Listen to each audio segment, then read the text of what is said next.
Enquanto isso, eu digo a vocês, a pressão política, quando acompanhada de uma boa estratégia de execução de um bom plano, surte efeitos.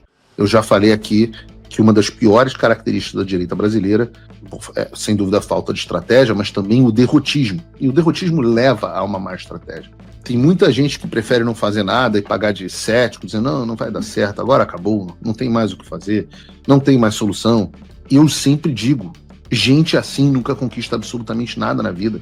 Vive de comemorar as conquistas das pessoas que tiveram coragem de acreditar nas coisas que pareciam improváveis. Mas enquanto esses derrotados choraram na cama, tem muita gente trabalhando, não tanta gente assim, mas tem algumas pessoas trabalhando nos bastidores para que essas coisas que eram improváveis comecem a ser um pouco mais reais do que o esperado. Um bom exemplo disso é a anistia. Há um mês e meio, todo mundo estava totalmente desacreditado na anistia. Tinha gente dizendo que não tinha como pressionar o Centrão, que a pauta tinha morrido e por aí vai. Hoje, porém, qual é o panorama? O panorama atual foi exposto pelo deputado Sóstenes Cavalcante, o líder do PL na Câmara. Ele disse no X. Hoje, no dia 3 de setembro, a anistia conta com o apoio de 45 deputados do PSD, 50 do PP, 59 do União do Brasil, 45 do Republicanos, 5 do Novo e 88 do PL. Um total de 292 votos. Uma maioria esmagadora na Câmara dos Deputados. Precisa de 257 para passar, né? E aí eu pergunto a vocês, como que isso foi construído? Quem construiu? O desacreditado que disse que não ia dar certo ou os corajosos que foram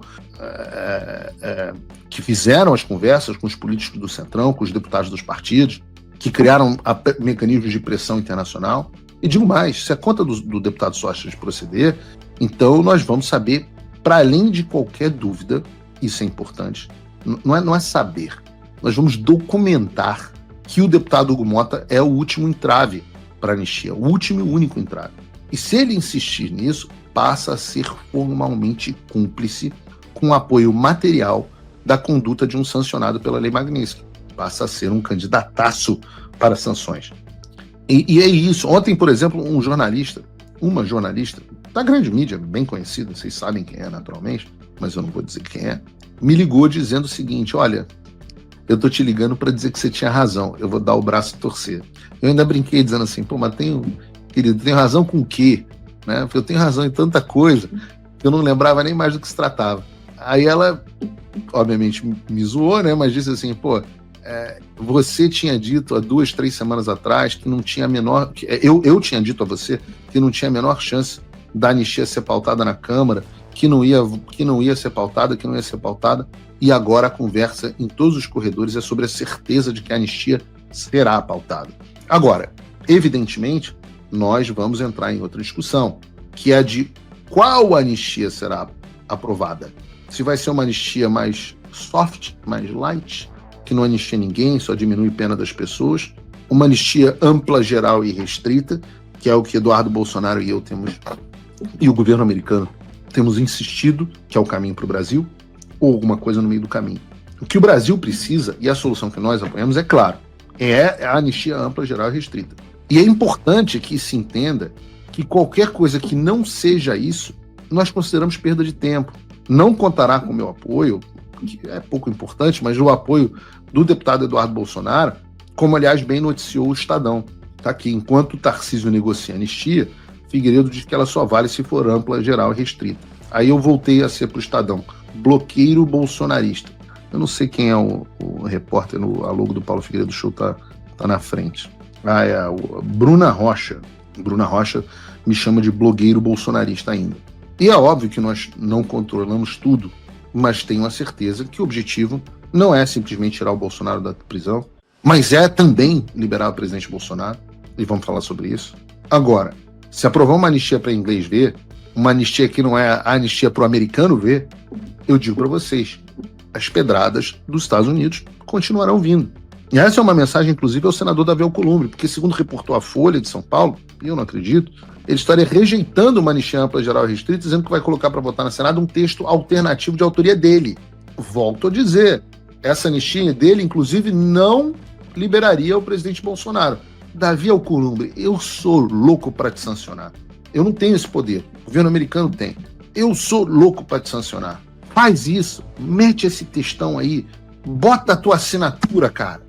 Porra, me dá esse presente, porque eu te garanto não terá apoio da nossa parte, não resolverá os problemas com os Estados Unidos, e além de não pacificar o país, não tirar as tarifas, não interromper as sanções ou retirar algumas das sanções que podem ser aplicadas a indivíduos ou até ao próprio país, essa anistia não resolve o nosso problema político-social. Ou seja, não resolve absolutamente nada. Então a anistia é, sim, ampla, geral e restrita, ou não serve para nada. E se o presidente do Senado não entender, então, antigamente, esses caras faziam o que queriam e não havia consequências. Agora há consequências. Alcolumbre, seu antecessor, ele e os seus familiares perderam o visto para os Estados Unidos. Foi um bom primeiro passo, mas não é o último. E você? Eu digo, Hugo Mota já está cedendo. Eu acho que a vez do Alcolumbre vai chegar também. Vamos aos poucos. A janela de oportunidade está se abrindo, as coisas estão acontecendo nos bastidores. O que importa é que muita gente poderosa, muita gente da elite econômica, muita gente com influência, está entendendo o recado. E aí o clima que era de otimismo em relação ao sistema e aos seus integrantes começa a dar lugar à realidade. A realidade é um clima de velório. Tem gente que já percebeu que o barco está furado, o Titanic está afundando, e podem ter certeza. Cadê a música do Titanic, Bruno? As pessoas vão abandonar o navio. Nesse sentido, a forma que as coisas estão mudando é que ontem a Federação União Progressistas, que é a composição do União Brasil com o PP, anunciou que está rompendo com o governo Lula. Bota o vídeo aí da União Progressista. Não tem vídeo? Luizinho, Pedro Lucas, a nossa amiga Tereza Cristina, comunicado de Federação União Progressista. Informamos a todos os detentores de mandato que devem renunciar a qualquer função que ocupem no governo federal. Em caso de descumprimento, se a permanência persistir, serão adotadas punições disciplinares previstas no Estatuto. Esta decisão representa um gesto de clareza e de coerência. É isso que o povo brasileiro e eleitores exigem dos seus representantes. Brasília, 2 de setembro de 2025. Muito bem. Meu amigo, o último que sair apaga a luz. Porque todos os integrantes desses dois partidos que ocuparem os cargos do governo Lula devem deixar os cargos imediatamente. Isso afeta duas partes no governo Lula. O Ministério do Esporte, o deputado e ministro André Fufuca. Realmente a gente tem um cara chamado André Fufuca, eu não invento esse tipo de coisa. E do turismo, o deputado Celso Sabino. Agora, mais do que cargo na burocracia pública, esse posicionamento da União Brasil e do PP demonstra duas coisas. Primeiro, que o Centrão já começou a precificar a derrota do Lula em 2026. Ora, se eles achassem que o Lula tem chance, com certeza não estariam deixando o governo, não estariam largando a mão do governo. Aliás, há de se perguntar o que o PP, o partido da Tereza Cristina e do Ciro Nogueira, ambos ex-ministros do governo Bolsonaro, estava fazendo até hoje, compondo a base do governo Lula. Essa é outra história. Mas isso nos leva ao segundo ponto, que é o seguinte: se o Centrão não está apostando no Lula como candidato em 2026, em quem que eles estão apostando? Ora, o Estadão trouxe uma reportagem interessante sobre esse assunto. O título é o seguinte: Direita impõe contrapartida a Bolsonaro e evita entregar a anistia de mão beijada. Entenda, a ideia geral do que trouxe o Estadão, e que está circulando de fato nos bastidores de Brasília, é que o Centrão não quer entregar a anistia de maneira tão simples assim.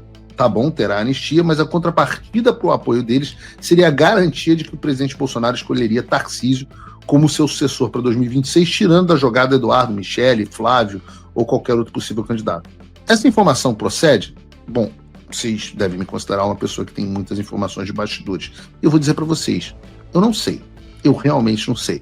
O que nós vimos é que o Centrão passou a se movimentar de maneira muito mais ativa em defesa da anistia e que o próprio Tarcísio afirmou, como afirmou, aliás, o próprio senador Flávio Bolsonaro, entrou de cabeça na articulação pela anistia. Afinal, o Tarcísio estava com o Marcos Pereira discutindo a anistia no início dessa semana. O mesmo Marcos Pereira que disse que só poderia ter anistia depois das pessoas serem condenadas pelo STF. Lembra lá atrás? Como eu disse, tem muita coisa acontecendo nos bastidores e a gente pode analisar as coisas com, eu diria, uma certa cautela. E por enquanto eu vou me ater aos fatos concretos que a gente tem. A anistia está caminhando a passos largos, o Hugo Mota está mais pressionado do que nunca, os caciques do Centrão entraram na jogada e 2 dos maiores partidos do Congresso anunciaram um rompimento com o governo Lula. Essas são as notícias boas. Bolsonaro fez um acordo dizendo que Tarcísio será o candidato?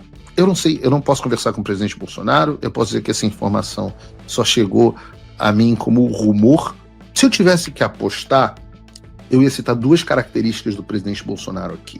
A primeira delas é que o presidente Bolsonaro não gosta de tomar decisão.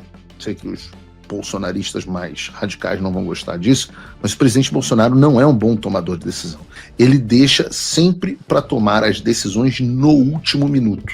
Pela insegurança, pela dificuldade de ver estratégias e caminhos, ele deixa para tomar as decisões no último minuto, muitas vezes tarde demais. Dizer que o presidente Bolsonaro está em 2025 tomando uma decisão que ele tem para tomar até meados de 2026 me parece improvável. A segunda característica é que perguntem aos aliados.